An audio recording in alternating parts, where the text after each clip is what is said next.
is Rodel Mayol. You're watching PhilippineNews.com.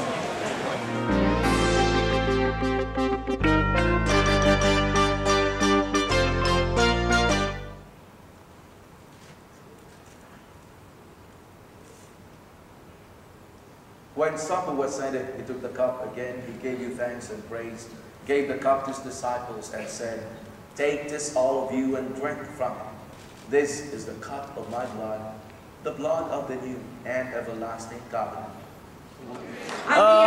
Siyempre, tulad ng sinabi ko, hindi basta-basta boksingero si Marquez, no?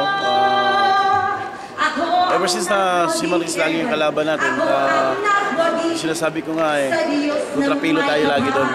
Kahit na sino maging kalaban natin, pero pagdating kasi dito kay Marquez, parang naiiba ang tima Pero thanks God na nanalo tayo sa laban kagabi. Kasi si Marquez kasi he knows how to fight Manny. Alam niya kung paano niya kukunin si Manny na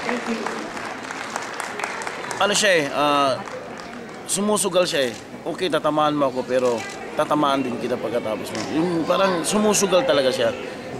Marquez, he try all the best too. But tayo naman hindi natin nagpabaya. So, pasalamat pa rin tayo na nakuha natin yung last 2 rounds.